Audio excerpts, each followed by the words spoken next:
There's a new report from the Office of the D.C. Auditor in the case of the two police officers involved in the traffic death of Karon Hylton-Brown in 2020. Now, those two officers were pardoned by President Donald Trump at the start of his term in January. But the auditor's report details how the investigation was handled and mistakes and makes recommendations, that is, to MPD on how to handle officer-involved incidents in the future. Melissa Kim joining us live from MPD headquarters with the very latest on this. Melissa?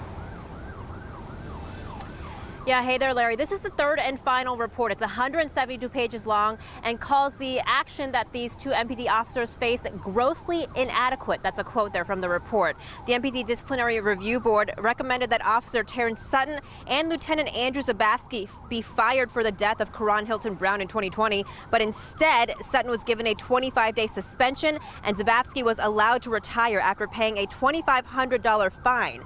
D.C. Auditor Kathy Patterson says not only did MPD Chief Pamela Smith reject the disciplinary recommendation, but also 11 others designed to essentially hold the department accountable when it comes to use of force and misconduct investigations. MPD responded in the report, either saying it's already implemented 7 of the 11 suggestions. They rejected the remaining 4. They also point out errors in the auditor's report when it comes to citing MPD's internal discipline process. Michael Brownwich, the attorney who wrote the report, responding to MPD today.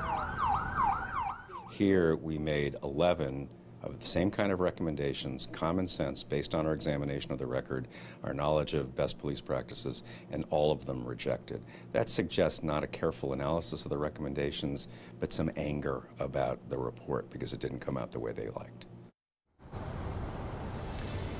Now, we did get a response from MPD in the last 20 minutes. It says in part that because the officers were pardoned by President Trump, while their cases were still under appeal, MPD couldn't rely on the criminal convictions for their disciplinary outcomes. In the meantime, Ward 4 Councilmember Janice Lewis-George saying in part on X today that the findings in the report should worry every D.C. resident who believes in transparency and accountability from law enforcement. Well, more coming up later today at 5. But for now, in front of MPD headquarters tonight, I'm Melissa Kim, WUSA 9. All right, we will see you in the next hour. Melissa, thank you so much.